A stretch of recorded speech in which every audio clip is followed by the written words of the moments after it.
কবি এই কারণে বলেছেন, সাংবাদিক হলো শুক্রাণুর মতো, কোটিতে লাখে একটা ভালো হয়।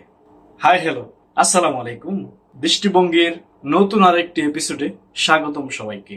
যদি ভালো লাগে তাহলে সাবস্ক্রাইব করে দিবেন, আর ভালো না লাগলে দেখতে থাকুন, দেখতে দেখতে ভালোবাসা হয়ে যাবে ইনশাআল্লাহ। কেন বলেছিলাম সাংবাদিক শুক্রাণুর মতো?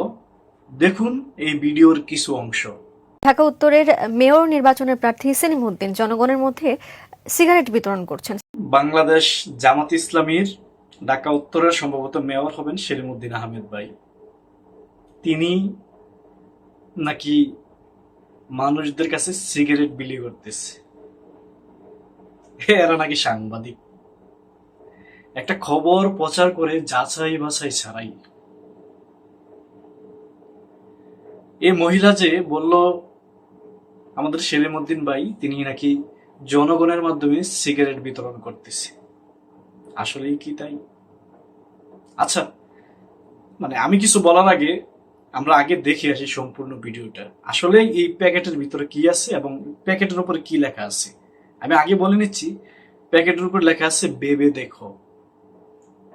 চলুন ভিডিওটা দেখি।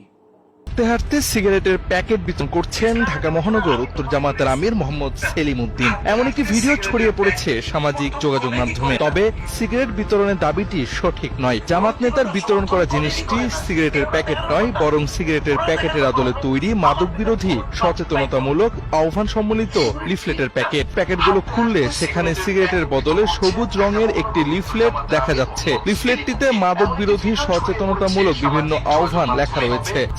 এবার শুনলেন তো এই প্যাকেটের ভিতরে কি আছে। এটা সিগারেটের প্যাকেটের মতোই, কিন্তু এটা সিগারেটের প্যাকেট নেই। এটার ভিতরে একটা চিরকুট আছে এবং এটার উপরে লেখা আছে বেবে দেখো। এটার উপরে লেখা আছে বেবে দেখো।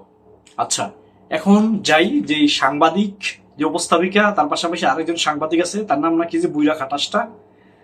এই দুইজন, প্রথমত এরা একটা দলের বিরুদ্ধে একটা গুজব তৈরি করতেছে, একটা দলের বিরুদ্ধে মিথ্যা রটাচ্ছে দুইটা ব্যক্তি। মহিলা যে বলল জামাতের মেয়র প্রার্থী সেলিম উদ্দিন আহমেদ ভাই, তিনি সিগারেটের প্যাকেট সিগারেট বিলি করতেছে। তার পাশাপাশি যে ওই বুইরা ঘাটাসটা দেখুন কি বলে। ইসলামের বিবেচনা আমি তো মনে করি সিগারেট যেটা বিলি করছেন, সিগারেট ইসলামের দৃষ্টিতে হারাম রে, এটা তো একটা নেশা, এটা তো আপনি বিলি করতে পারেন না, এটা করছেন। উনি যদি জানেন যে সিগারেট বিলানোর পরে আমি ইলেকশন 2টা ভোট বেশি পাবো, ওরা তাই করবে। আরে বুইরা খাটাস, তোর থেকে ভালো করে হেরা জানে।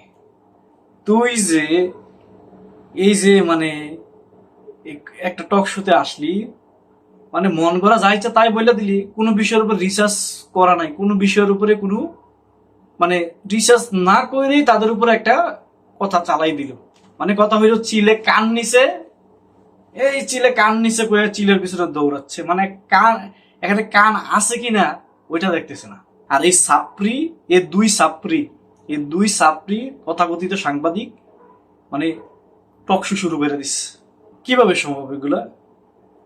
একটা বিষয়ের উপরে তারা টকশো করবে, একটা বিষয়ের উপরে তারা নিউজ করবে, ওই বিষয় সম্পর্কে এরা জানেই না, ওই বিষয় সম্পর্কে এদের কোনো রিসার্চই নাই। এটা কি আদৌ সত্য?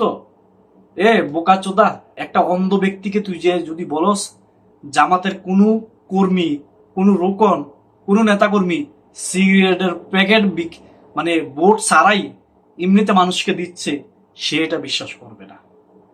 আর যেখানে ঢাকা উত্তরের আমির সেলিম উদ্দিন আহমেদ ভাই, তিনি মেয়র প্রার্থী, তিনি নাকি সিগারেটের প্যাকেট বিলি করতেছে জনগণের কাছে। এটা কে বিশ্বাস করবে? এটা যে অন্ধ সেও তো এটা বিশ্বাস করবে না। আর এই দুই সাপ্রি তথাকথিত সাংবাদিক একটা নিউজ করে ফেললো, টকশো করে ফেললো। এদেরকে সাংবাদিক বানায় কি? ওই যে বললাম না, কবি বলেছিল সাংবাদিক হলো শুক্রাণুর মতো, লাখে কোটিতে একটা ভালো হয়। এই দুইটা এরকমই। তোমরা যে নিউজটা পাইছো, ওই নিউজটা কি আসলেই সত্যি, না ওই যে সিগারেটের প্যাকেটের মতো দেখতেই যে এটার ভিতরে সিগারেট আছে, বা সিগারেটের প্যাকেটের মতো দেখলেই যে এটা সিগারেটের প্যাকেট? এটা বাবা ঠিক না। তবে শেষে একটা কথা বলি, ইদানিং দেখতেছি বিভিন্ন টক শোর মধ্যে জামাতকে নিয়ে আলোচনা হয়। তবে জামাতের কোনো নেতাকর্মী ওখানে থাকে না। তারা বাইরে থেকে রাম বাম কতগুলো দু একটা দৈরাইন না জামাতের বিরুদ্ধে তারা টকশো করে, কিন্তু জামাতের কোনো সদস্য তারা টকশোর মধ্যে রাখে না। এটা কিন্তু একটা মিডিয়া সন্ত্রাস, জানেন? এটা একটা দলকে হেয় প্রতিপূর্ণ, তাদেরকে আবার মজলুম করার জন্য যে কায়দা, যে কার্যকলাপ আছে এগুলো তারা প্রতিষ্ঠা করতেছে।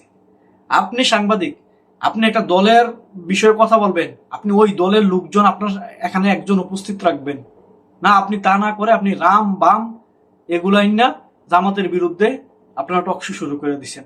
এই যে আপনারা যে টকশোটা করলেন, এর সাথে একজন জামাতের ব্যক্তি আনতেন, যে যারা জামাত করে তাদের কোনো একজন নেতাকর্মীকে দাওয়াত দিতেন। আপনারা যে মিথ্যাগুলো যে মানুষের সামনে উপস্থাপন করলেন, এর দায়ভার কে নিবে?